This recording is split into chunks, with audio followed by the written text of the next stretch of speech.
네. 그러니까 이제 정부가 예산을 편성을 하고 그 편성된 예산을 국회에 이제 제출을 해요. 제출을 하고 난 다음에 그럼 이제 국회가 그 예산에 대한 심의를 하게 됩니다. 그 심의는 국회 그 예산에 대한 심의는 크게 두 가지 단계로 나뉘어요. 하나는 예비 심사 단계가 있고 하나는 종합 심사 단계가 있습니다. 그래서 먼저 예비 심사 단계를 살펴보도록 하죠.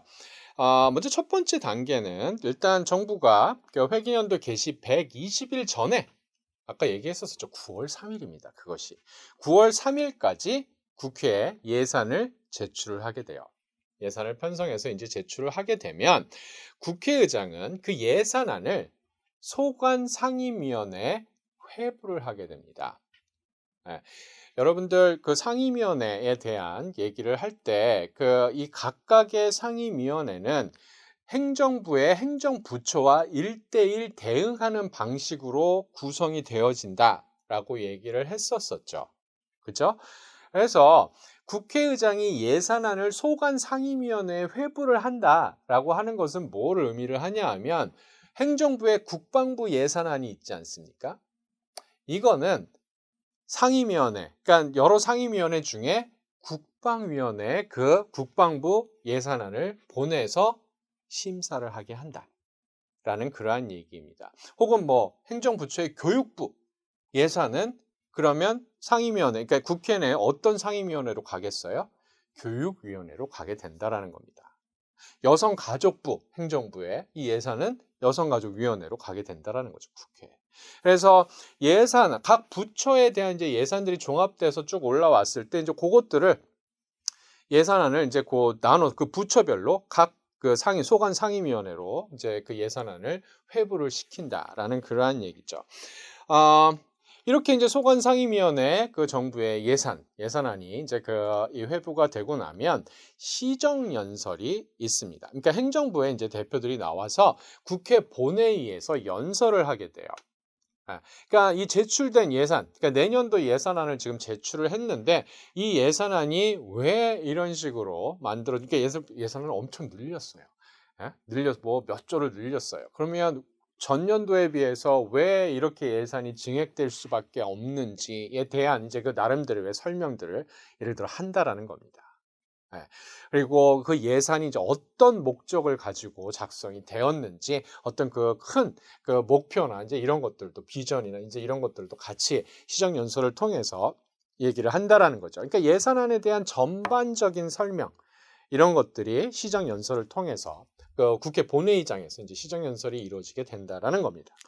네, 이렇게 그 시정연설이 이제 그 끝나고 나선 이제 상임위의 이제 예비 심사가 본격적으로 그 시작이 된다라는 겁니다.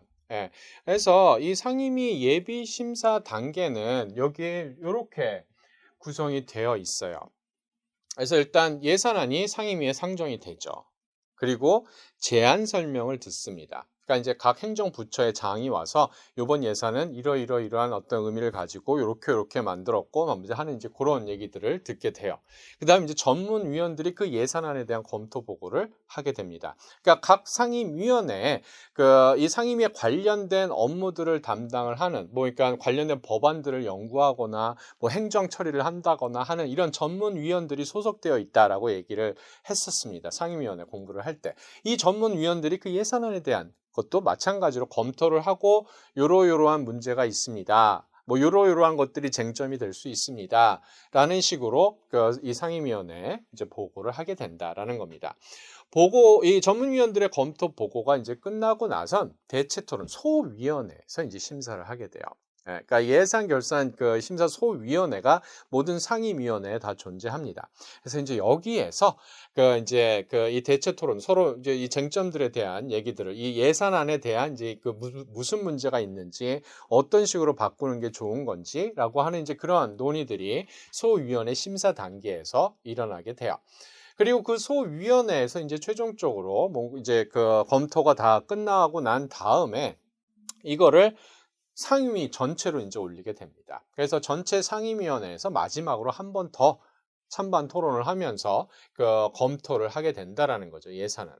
그리고 최종적으로 이걸 통과시킬 것인지 말 것인지를 의결을 하게 된다라는 겁니다. 그래서 이제 통과시키자라고 이제 의결을 하게 되는 경우 각 상임위는 예산 심사 보고서를 작성을 해서 제출을 해야 돼요. 국회의장한테. 네. 우리가 요렇게 뭐 논의를 했었고 뭐 요런 것들은 좀 고쳤으면 좋겠고 하는 이제 그런 내용들이 예비 심사 보고서에 담겨져 있습니다.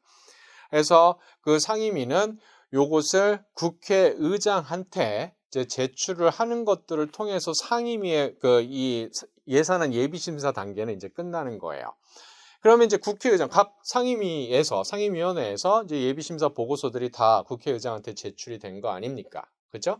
그러면 국회의장은 그 예비 심사 보고서를 전체 예산안에 첨부를 해서 예산결산특별위원회에 회부를 하게 됩니다. 그리고 이 예산결산특별위원회에서 예산에 대한 종합심사가 일어나게 된다라는 그러한 얘기죠.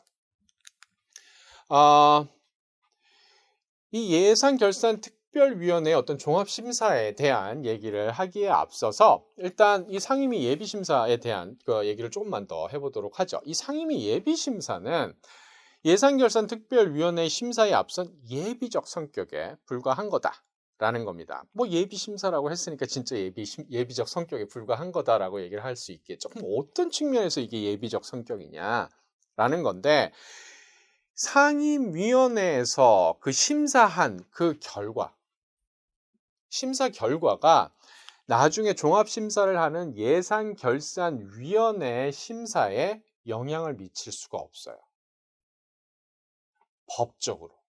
법적인 구속력이 없다라는 겁니다. 네, 법적인 구속력이 없다라는 측면에서 조금 문제가 있을 수 있다라는 그러한 얘기죠.